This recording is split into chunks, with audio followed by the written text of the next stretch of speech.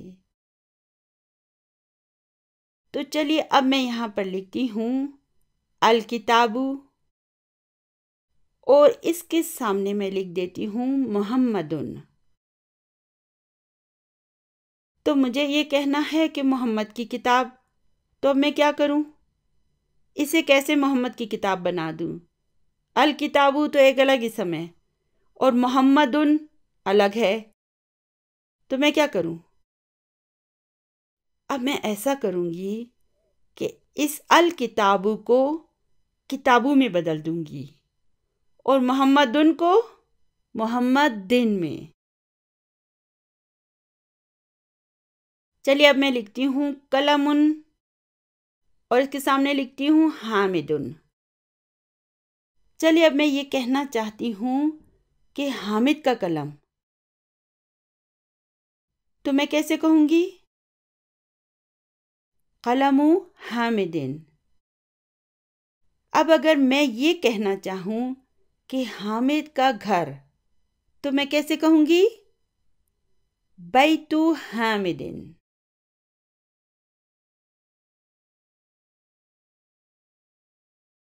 یہاں پر ان دونوں کالموں میں نے جو الفاظ لکھے ہیں نا، ان میں کچھ چیزوں کو میں نے سرخ رنگ دیا ہے، یعنی کہ جو چیز تبدیل ہونی ہے اسے میں نے سرخ رنگ سے لکھا ہے۔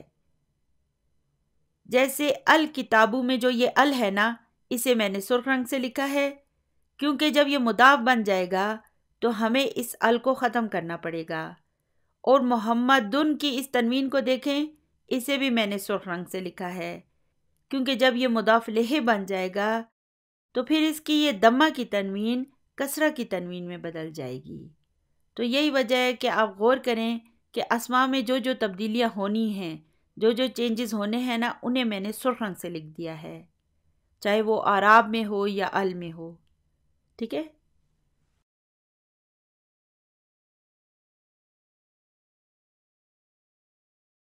تو یہاں پر غور کریں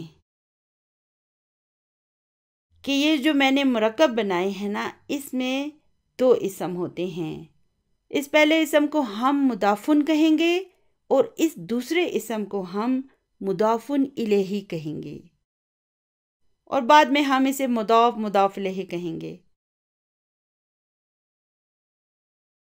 اور اس طرح جو یہ مرکب بن جائے گا نا، اسے اردو میں ہم مرکب اضافی کہیں گے اور عربی میں الاضافہ۔ چلیے کام کریں، غور کریں، مضاف الیہ میں آپ کو کیا خاص بات نظر آ رہی ہے؟ غور کریں، یہ مجرور ہیں، غور سے دیکھیں، یہ سب مجرور ہیں۔ دیکھیں، ہم نے اسم کو مجرور کرنے کی پہلی وجہ پڑھی تھی کہ جب کوئی حرف جر آتا ہے نا، تو وہ اپنے بعد آنے والے اسم کو مجرور کر دیتا ہے، اور آج ہم اسم کے مجرور ہونے کی دوسری وجہ پڑھ رہے ہیں کہ جب یہ مضاف الیہ کے طور پر آتا ہے نا، تو اس صورت میں بھی یہ ہمیشہ ہمیشہ ہمیشہ مجرور ہوگا۔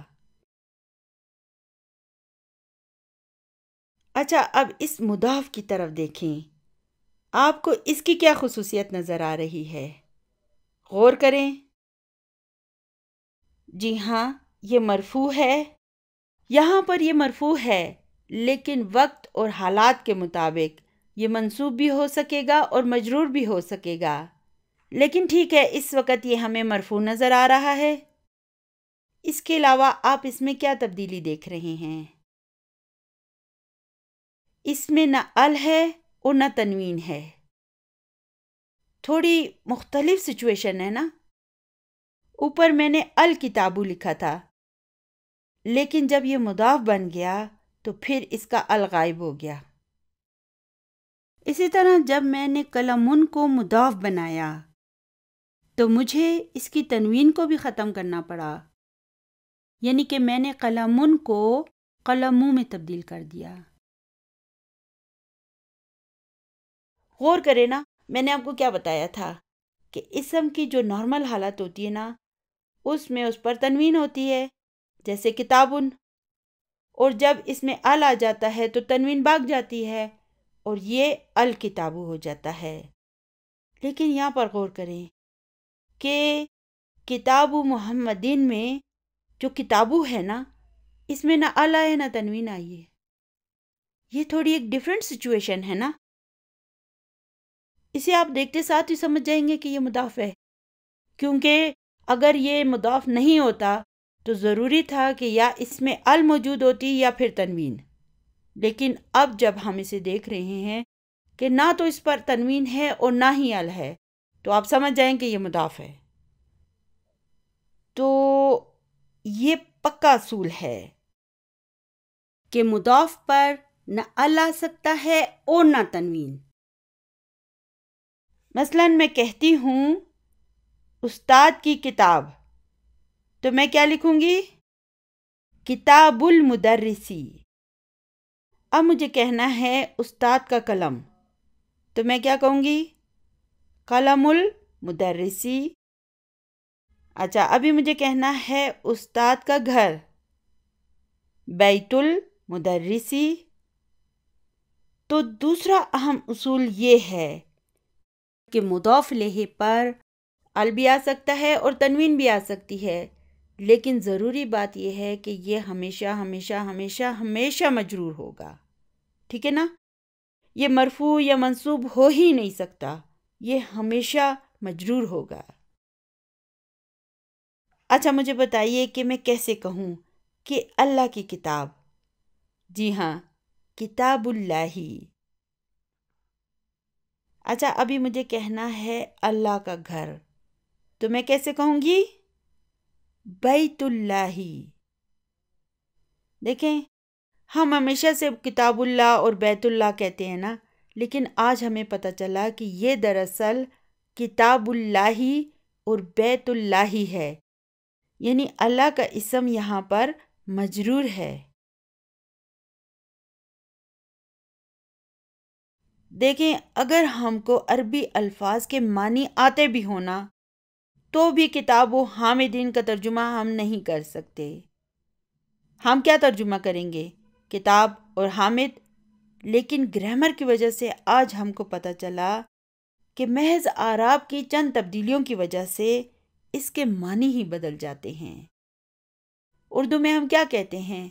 حامد کی کتاب، مگر عربی میں ہم کہیں گے کتابو حامدین. کتاب شروع میں آ جائے گا اور حامد آخر میں چلا جائے گا. اچھا، ایک اور بات پر غور کریں کہ جب ہم کہتے ہیں کتابن، تو یہ کیا ہے؟ یہ اسم نکرہ ہے. کیوں ہے؟ کیونکہ اس میں ال نہیں ہے اور اس کے آخر میں تنوین بھی آئی ہے، اس لیے. اچھا، تو اب میں کہتی ہوں حامدن، تو یہ کیا ہے؟ معرفہ ہے یا نکرہ ہے؟ جی ہاں، یہ معرفہ ہے.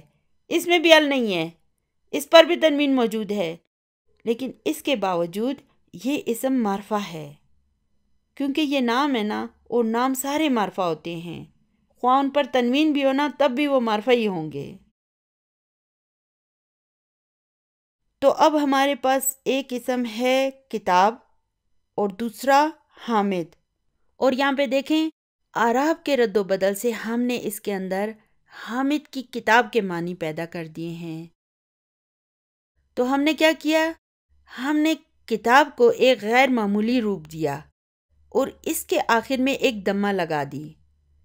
ال بھی موجود نہیں ہے، اس کے باوجود ہم نے اس کے آخر میں ایک دمہ لگا دی. تو ہم نے اسے ایک غیر معمولی روپ دے دیا. کیسے؟ ہم نے ابھی تک کیا پڑھا تھا کہ عربی زبان میں جب اسم اپنی نارمل حالت میں ہوتا ہے تو اس کے آخری حرف پر دمہ کی تنوین ہوتی ہے اور یہ نکرہ ہوتا ہے، لیکن جب ہم اسے معرفہ بنانے کے لیے اس میں ال کو داخل کر دیتے ہیں تو دمہ کی تنوین بھاگ جاتی ہے اور ایک دمہ رہ جاتی ہے، یعنی کہ کتابن جو ہے یہ الکتابوں میں بدل جاتا ہے، اور یہ دونوں حالتیں جو ہیں نا یہ اسم کی نارمل حالتیں ہیں۔ لیکن مضاف کی صورت میں دیکھیں کہ اس میں نہ تو ال ہے اور نہ تنوین ہے، مضاف بن کر یہ کتابو بن گیا۔ یہ ایک غیر معمولی حالت ہے نا۔ اسی وجہ سے جب آپ جملے میں کسی ایسے اسم کو دیکھیں نا کہ جس پر نہ ال ہو اور نہ تنوین ہو تو آپ سمجھ لیں کہ یہ مضاف ہے۔ اور ایک اور بات بھی ضروری ہے کہ اس کے بعد ایک مجرور اسم بھی ہو، ٹھیک ہے نا؟ یہ دونوں ساتھ ساتھ ہوں گے، دور دور نہیں ہوں گے۔ مضاف مضاف الیہ ایک دوسرے سے چپکے ہوئے ہوتے ہیں، ساتھ ساتھ ہوتے ہیں۔ ایسا نہیں ہے کہ کتابو جملے کے شروع میں آ جائے، پھر بیچ میں 10 چیزیں آ جائیں اور پھر آخر میں محمدین آ جائے، ایسے نہیں ہوگا۔ یہ دونوں ساتھ ساتھ ہوں گے۔ اور جو مضاف الیہ ہوتا ہے نا اس میں کوئی غیر معمولی تبدیلی نہیں ہوتی۔ اس میں ال بھی آ سکتا ہے، اس میں تنوین بھی آ سکتی ہے، لیکن اس کے لیے ضروری یہ ہے کہ یہ ہمیشہ ہمیشہ ہمیشہ مجرور ہوگا، یا تو اس پر ایک کسرہ ہوگی یا کسرہ کی تنوین ہوگی، لیکن یہ مجرور ضرور ہوگا۔ یعنی مضاف الیہ پر کبھی بھی دمہ یا فتح نہیں ہوگی، یہ ہمیشہ ہمیشہ تا قیامت تک مجرور مجرور مجرور ہی ہوگا۔ اچھا، اگر میں لکھتی ہوں مدرسن تو یہ کیا ہے؟ جی ہاں، یہ نکرہ ہے۔ چلیے اب اس کو معرفہ بنائیں تو یہ کیا ہو جائے گا؟ المدرسو۔ تو اب یہ المدرسو جو ہے نا یہ معرفہ ہے، تو پھر کیا خیال ہے آپ کا؟ محمدن اور حامدن میں بھی ال داخل کریں؟ جی نہیں، یہ نام ہیں اور ان میں ال داخل کرنے کی ضرورت نہیں ہے کیونکہ یہ پہلے سے معرفہ ہیں۔ یہی وجہ ہے کہ ناموں میں ہم ال داخل نہیں کرتے، تنوین ہونے کے باوجود یہ معرفہ ہی ہوتے ہیں، یہ کبھی نکرہ ہوتے ہی نہیں ہیں۔ تو اصول نمبر 1 یہ ہے کہ مضاف پر نہ کبھی ال آئے گا اور نہ تنوین۔ غور سے سنیں، مضاف پر نہ کبھی ال آ سکتا ہے اور نہ تنوین، لیکن یہ جملے کے مطابق مرفوع، منصوب یا مجرور ہو سکتا ہے۔ اس کے مرفوع، منصوب اور مجرور ہونے پر کوئی پابندی نہیں ہے، لیکن پابندی یہ ہے کہ اس پر نہ ال آئے گا اور نہ تنوین۔ اور اصول نمبر 2 یہ ہے کہ مضاف الیہ اس میں ال بھی آ سکتا ہے، اس میں تنوین بھی آ سکتی ہے، لیکن اس کے لیے ضروری یہ ہے کہ یہ ہمیشہ ہمیشہ ہمیشہ مجرور ہوگا، یا تو اس پر ایک کسرہ ہوگی یا کسرہ کی تنوین ہوگی، لیکن یہ مجرور ضرور ہوگا۔ بس یہ 2 اصول آپ نے یاد رکھنے ہیں۔ اور دوسری بات یہ ہے کہ یہ جو بھی میں آپ کو پڑھا رہی ہوں نا یہ سب آپ کی کلید بک میں بھی لکھا ہوا ہے۔ بہتر ہوگا کہ جب آپ ایک ویڈیو کو دیکھ لینا تو پھر کلید بک میں اسی نمبر کے سبق کو کھول لیں اور وہاں موجود جو گرامر ہے نا اسے ایک مرتبہ پڑھ لیں، تو اس طرح آپ کو بہت اچھی پریکٹس ہو جائے گی اور آپ جو ہے نا حقیقی معنوں میں گرامر کے ایکسپرٹ بن جائیں گے۔ تو آج کا ہمارا سبق بس یہیں تک تھا، دعاؤں میں یاد رکھیے گا۔ ربنا آتنا فی الدنیا حسنۃ وفی الآخرۃ حسنۃ وقنا عذاب النار۔ سبحان ربک رب العزۃ عما یصفون وسلام علی المرسلین والحمد للہ رب العالمین۔ جزاکم اللہ خیرا کثیرا۔ السلام علیکم ورحمۃ اللہ وبرکاتہ۔